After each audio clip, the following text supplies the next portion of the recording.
I'm here in the lobby of the Sofitel Hotel on the lush island of Sentosa. Just a stone's throw away is one of the country's most exclusive golf courses.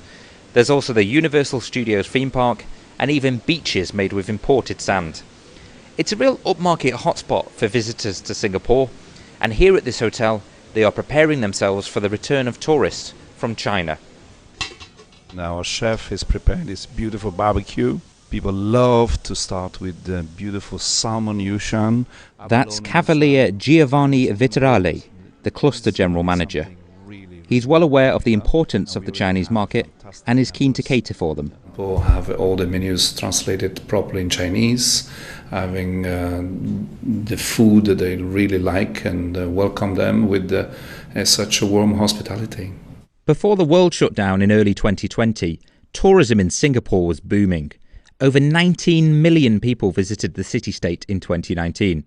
Travellers from China made up the biggest chunk of that market, accounting for close to a fifth of total visitors. Their absence has hurt the country's tourism industry. Here's Stanley Fu from the Singapore-based travel operator Oriental Travel and Tours. There were some travel agents that were mainly dealing with Chinese tourists, and because of the lockdown in China, most of this company has already closed down their businesses.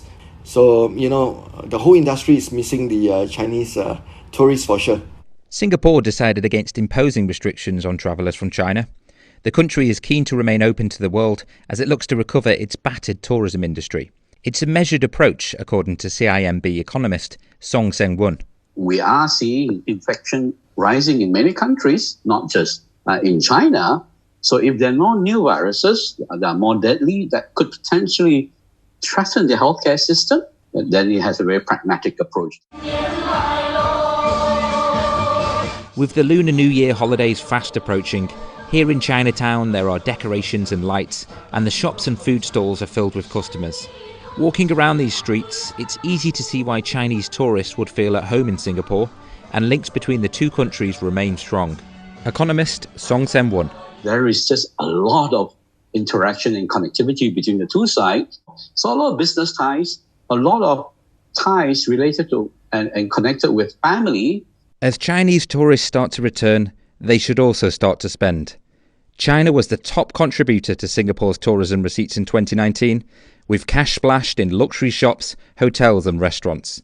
Here's Ryan Lim from Long Beach Seafood Restaurant. Chinese travellers are known to many businesses for their willingness to spend for quality merchandise and good food. Their spending power is high and is definitely a significant contribution to our local tourism industry. Plenty of work is being done to prepare for the return of Chinese travellers, with tourism hotspots ramping up their recruitment to try and address labour shortages from the pandemic. It's clear that the whole industry is pushing to ensure a smooth return for Chinese visitors, as the Lion City's tourism sector looks to roar back into life.